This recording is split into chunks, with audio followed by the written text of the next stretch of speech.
Jadi kayak apa-apa tuh selalu mencoba untuk dibandingkan dengan orang lain, mana yang lebih unggul, mana yang lebih oke, mana yang lebih keren, mana yang lebih pinter, mana yang lebih berhasil kayak gitu. Mhm. Ini tuh kayaknya jadi ini ya, apa namanya, rumus yang general gitu ya, segala sesuatu yang berlebihan tuh nggak baik gitu kan. Mhm. Nah, kompetitif tuh juga sebenarnya satu hal yang kita kadang itu bisa menjadi hal yang baik gitu, ketika itu memang di saat yang tepat gitu ya.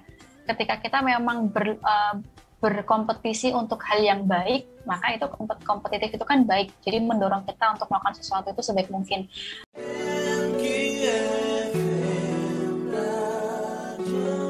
Disiarkan langsung dari lantai 2 Universitas Amikom Yogyakarta, 92,3 MKFM Jogja, Inspirasi Keluarga Indonesia.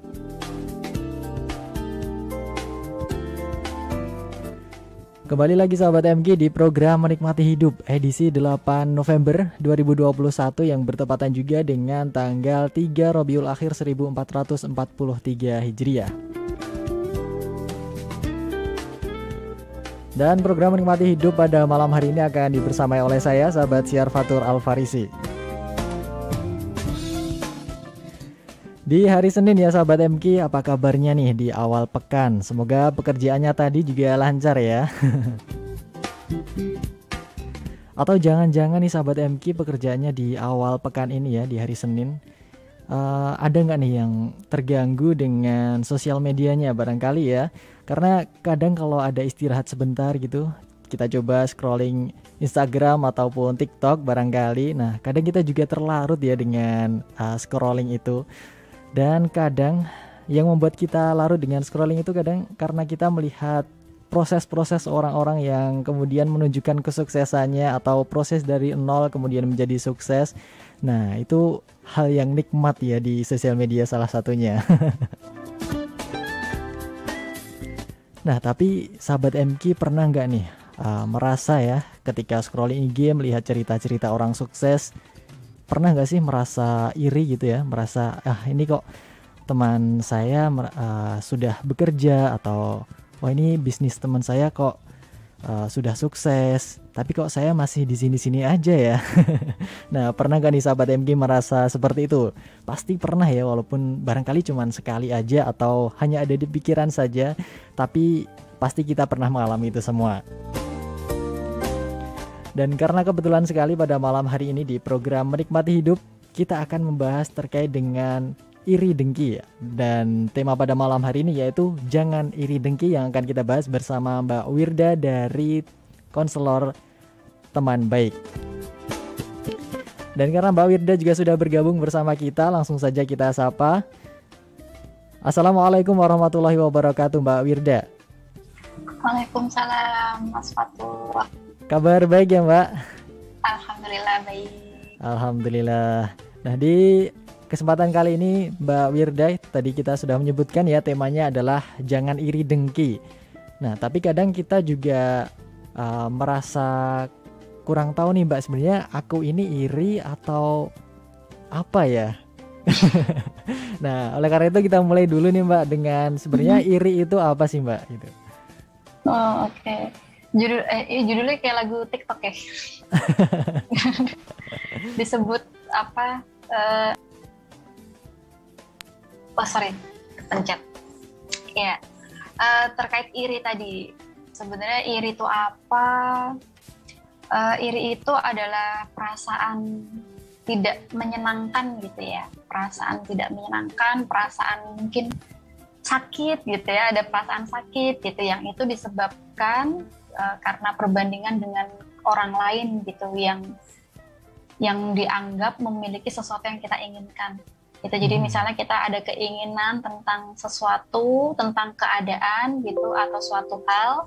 Nah, kita ngerasa di situ kita nggak punya, tapi kita ngelihat di orang lain punya, dan kemudian kita ngerasa nggak senang karena hal itu, kita ngerasa sakit karena hal itu gitu, ngerasa nggak nyaman karena hal itu bisa didefinisikan sebagai perasaan iri. Kayak gitu Mas. Oke, baik. Berarti ini karena judulnya ini jangan iri dengki ya Mbak. Iri sama dengki itu sebenarnya beda atau sama nih Mbak? Atau itu satu rangkaian? Sama sebenarnya ya makanya tadi Ya, ini judulnya terinspirasi dari lagu di TikTok. Oh, baik. Nah, pasti sahabat MG yang suka scrolling TikTok nih juga pasti tahu ya. Pernah denger mungkin ya kalau yang suka main TikTok ya. Oke, baik. Nah, tadi jadi iri itu adalah ketika kita merasa ingin mencapai sesuatu atau menginginkan sesuatu tapi itu tidak ada di diri kita ya, Mbak. Dan itu ada di orang lain, jadi kita merasa iri. Baik. Nah, kalau gitu sebenarnya iri ini hal yang biasa atau sebenarnya jangan sampai ada rasa iri di dalam hati kita nih, Mbak? Oh, ini hal yang kita harus menjaga supaya kita nggak punya perasaan iri itu. Tapi di sisi lain, seperti yang tadi Mas Fatur sampaikan, ini sesuatu yang kayaknya sulit gitu ya kalau misalnya kayaknya tuh hampir dari kita itu semuanya tuh pernah gitu merasa iri gitu atau terlintas gitu ya pikiran-pikiran, kenapa kok dia kayak gitu, aku nggak kayak gitu. Pasti hal seperti itu mudah lah kita untuk berpikir seperti itu atau merasa seperti itu gitu. Tapi ketika hal itu menjadi mudah atau juga istilahnya apa ya, sering umum kita rasakan, tapi bukan berarti itu sesuatu yang baik untuk kita biarkan ada di dalam diri kita. Baik, berarti memang barangkali memang semua orang pernah mengalami iri, tapi jangan sampai iri itu dituruti terus-menerus gitu ya, Mbak? Nah, benar. Karena kan termasuk penyakit hati ya. Nah, sebenarnya apa gitu dibalik dari rasa iri itu, sebenarnya perasaan iri itu disebabkan karena adanya ketidakpuasan gitu. Jadi ketika kita ngerasa nggak puas sama diri kita sendiri, terus kemudian kita punya pemikiran gitu ya, atau kita punya kepercayaan gitu, kalau kita akan merasa lebih baik atau merasa lebih senang atau merasa lebih bahagia ketika kita memiliki apa yang orang lain juga miliki. Nah, itu yang sebenarnya mendorong perasaan iri itu tadi. Gitu. Makanya kalau ngomongin iri kan pasti ada proses membandingkan. Iya, Iya kan? Membandingkan yang ada di kita sama membandingkan yang ada di orang lain. Ketika kita ngerasa nggak cukup puas dengan apa yang ada di dalam diri kita, terus kita ngelihat orang lain itu lebih baik dari kita atau punya sesuatu yang kita anggap itu lebih gitu ya. Nah, di situ kan kemudian kita ngerasa iri kan? Iya, benar banget, Mbak. Jadi ya sebenarnya dimulai dari situ, dimulai dari kita ngerasa nggak puas dengan apa yang ada di dalam diri kita, atau kita nggak puas dengan apa yang kita miliki, kita nggak pede gitu ya. Terus juga ada perasaan inferior. Itu perasaan inferior tuh maksudnya perasaan lebih rendah dari orang lain gitu. Nah, terus di sisi lain juga punya perasaan kompetitif. Jadi kayak apa-apa tuh selalu mencoba untuk dibandingkan dengan orang lain, mana yang lebih unggul, mana yang lebih oke, mana yang lebih keren, mana yang lebih pinter, mana yang lebih berhasil kayak gitu. Jadi akhirnya semua tuh dilihat sebagai saingan yang harus dibandingkan dengan diri kita dan sebagainya. Kayak gitu. Oke, baik. Berarti memang dampak dari ini iri itu juga banyak ya, Mbak. Tadi ada merasa inferior, kemudian rasa kompetitif juga. Tapi sebenarnya kompetitif di sini menjadi mengarah ke positif atau negatif nih, Mbak? Karena kadang kompetitif ada yang negatif, tapi ada juga yang positif. Nah, sebenarnya ini tuh kayaknya jadi ini ya, apa namanya, rumus yang general gitu ya. Segala sesuatu yang berlebihan tuh nggak baik gitu kan. Nah, kompetitif tuh juga sebenarnya satu hal yang kita kadang itu bisa menjadi hal yang baik gitu. Ketika itu memang di saat yang tepat gitu ya. Ketika kita memang berkompetisi untuk hal yang baik, maka itu kompetitif itu kan baik. Jadi mendorong kita untuk melakukan sesuatu itu sebaik mungkin. Nah, cuman kalau segala sesuatu itu dikompetisikan, segala sesuatu kita coba untuk selalu melihat mana yang lebih baik gitu, mana yang lebih unggul, mana yang lebih keren gitu. Nah, itu kan jadi akhirnya nggak pas juga kan. Gitu. Kita juga jadi akhirnya mengkompetisikan diri kita dengan orang lain gitu. Kita mengkompetisikan kehidupan kita dengan kehidupan orang lain gitu. Nah, ketika kita mulai mengkompetisikan itu, kita ngerasa yang ada di dalam diri kita atau yang kita punya kurang dibandingkan orang lain, tadi kita jadi nggak puas, kita jadi ngerasa lebih rendah. Nah, di situ jadi ngerasa iri. Coba kalau misalnya kayak si dia, mungkin kondisiku sekarang lebih bagus gitu gak sih? Atau Iya. coba misalnya aku punya privilege kayak si itu gitu, mungkin aku sekarang akan seperti ini gitu kan. Jadi akhirnya semakin nggak puas juga sama dirinya sendiri. Oke, baik. Berarti eh, bisa dibilang ini nggak, Mbak? Kompetitif yang didasari dari rasa iri itu adalah kompetitif yang kurang baik gitu ya. Mm-mm. Tuh. Oke, baik. Nah, tadi Mbak Wirda juga sempat menyebutkan rasa inferior, kemudian rasa tidak puas.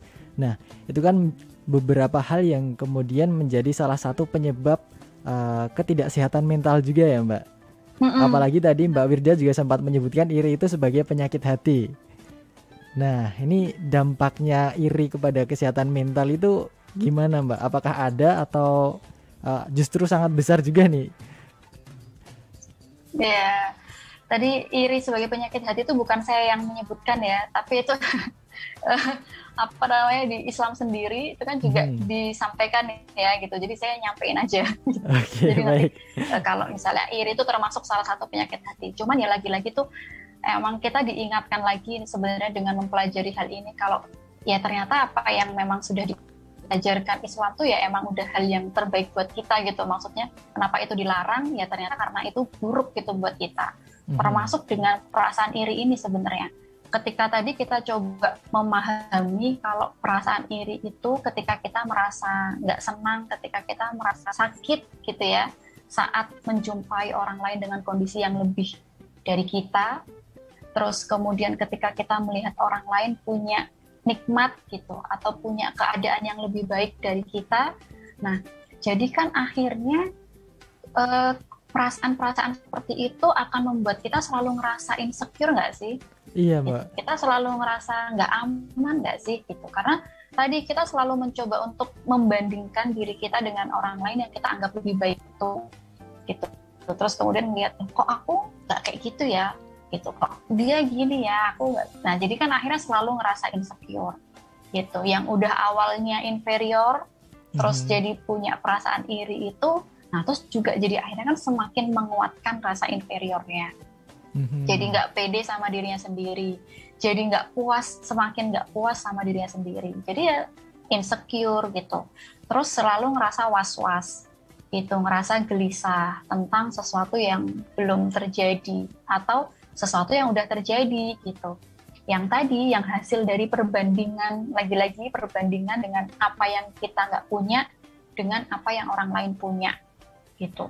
Dan itu juga akhirnya membuat kita jadi mudah gitu untuk merasa nggak pernah puas gitu Mhm. kan dengan apa yang ada di kita gitu, dan akhirnya jadi ngerasa sulit untuk bersyukur gitu. Nah perasaan-perasaan seperti itu kan, bayangin kalau misalnya setiap hari kita ngerasain itu kan melelahkan melelahkan emosi kita juga gitu ya, maksudnya melelahkan psikis kita juga kan. Nah lama-lama itu akan menjadi ini tekanan emosional gitu, dan itu bisa mengganggu kesehatan mental kita gitu. Mhm. Dan kalau hal ini kita biarkan terus gitu, penyakit ini gitu ya bersemayam di dalam diri kita terus, ya lama-lama juga bisa kemudian mengembangkan ke gangguan jiwa gitu, seperti misalnya depresi gitu atau gangguan kecemasan kayak gitu. Oke, baik. Berarti memang iri ini berdampak juga kepada kesehatan mental dan bahkan bisa mengakibatkan depresi juga ya, Mbak. Nah, karena dampaknya sangat besar nih, Mbak. Sebenarnya cara-cara untuk mengatasi iri ini gimana, Mbak? Apakah langsung di-cut irinya atau ada proses-prosesnya tersendiri untuk mengatasi iri ini?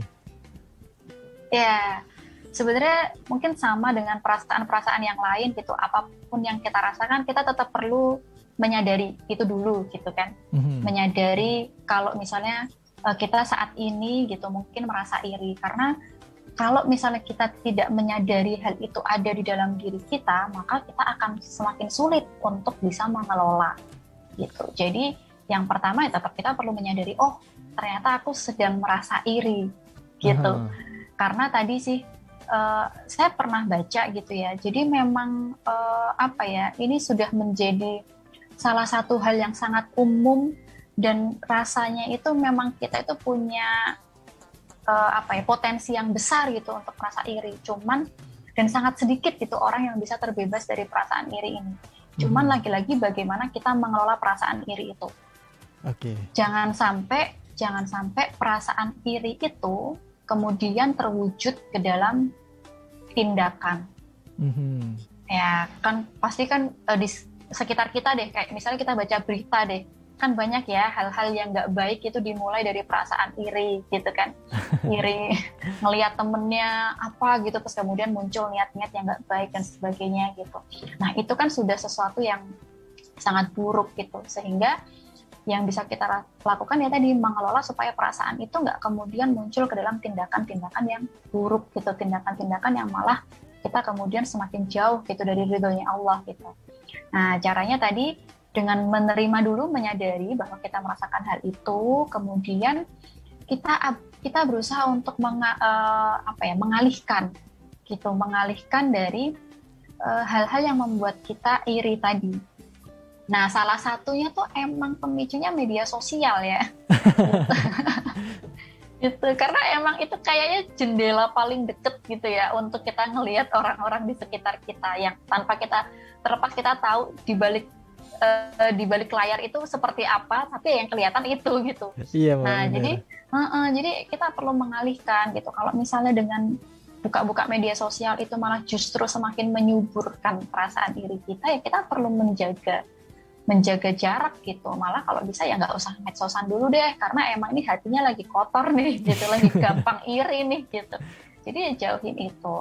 Dan pikiran-pikiran tentang ketika kita mulai terbersit, kenapa ya kok dia bisa gini, kok aku enggak, padahal aku tuh udah bekerja keras loh, tapi hasilku kayak gini.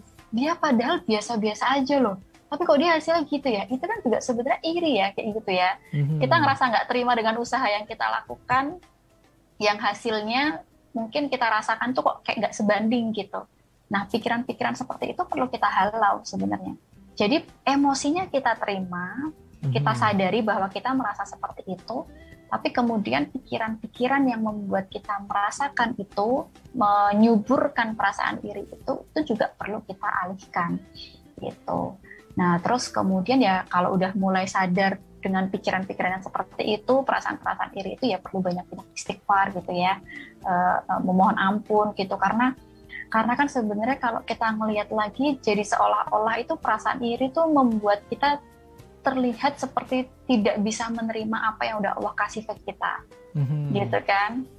Karena tadi kok gini ya gitu, sementara orang lain seperti itu, jadi kan sebenarnya itu. Nah di situ. Terus kemudian hal lain apa yang bisa kita lakukan ya kita fokus untuk membangun rasa percaya diri kita gitu, membangun rasa puas dan cukup atas diri kita gitu. Karena tadi perasaan iri itu dimulai dari ketika seseorang merasa tidak puas terhadap dirinya sendiri. Sehingga ketika dia kepuasan terhadap dirinya sendiri itu rendah, percaya dirinya rendah, ya akan semakin mudah gitu. Bukan berarti orang yang nggak pede itu pasti akan iri gitu ya. Tapi orang yang nggak pede, orang yang ngerasa inferior itu tadi atau kurang puas dengan dirinya sendiri, itu akan semakin lebih mudah untuk muncul perasaan-perasaan iri itu. Oke, baik. Berarti tadi yang pertama adalah menerima, kemudian mengalihkan nih Mbak. Nah, tapi di fase menerima nih Mbak, tadi kata Mbak Wirda adalah mengenali dulu apakah kita ini sebenarnya iri atau enggak. Nah, sebenarnya indikasi paling awal ketika iri itu apa sih Mbak? Tadi ketika kita merasa terganggu, ketika kita mendapati orang lain itu memiliki kebaikan gitu ya, atau mendapatkan kebaikan. Oke, berarti merasa tidak senang atau terganggu dengan kesuksesan orang lain gitu. Ya, kesuksesan orang lain atau mungkin kebaikan kondisi gitu ya, kondisi yang baik gitu dari orang lain. Nah, kita ngerasa nggak senang karena hal itu gitu, kita merasa terganggu karena hal itu tuh sebenarnya sudah menjadi indikasi ya, indikasi. Karena kan mungkin kalau kita ngelihat, misalnya saya ngelihat Mas Fatur gitu, terus lagi acaranya gitu sukses gitu ya, lancar gitu program radionya, terus saya merasa nggak seneng gitu karena hal itu. merasa harus apa ya, sewajarnya kan saya ikut seneng gitu ya, Iya. karena wah akhirnya sukses dan sebagainya. Tapi kenapa kok nggak seneng gitu, itu kan ini. Nah jadi seperti itu sebenarnya bisa jadi indikasi ya gitu. Mhm. Makanya kita juga kadang perlu berefleksi sih ketika ngelihat temenku kan sukses gitu, kok aku ngerasa nggak seneng ya, Aha. apa ya yang bikin aku ngerasa nggak seneng sama kesuksesannya dia gitu. Apa jangan-jangan karena itu tadi, ngerasa kok, karena ada pikiran kok aku nggak sesukses dia ya gitu. Atau misalnya loh kita sama-sama dari nol loh, tapi kok kondisiku nggak sama seperti dia ya. Bisa jadi kan itu kan yang menghambat kita untuk merasakan senang gitu atas kebahagiaan atau kebaikan yang didapatkan oleh orang lain.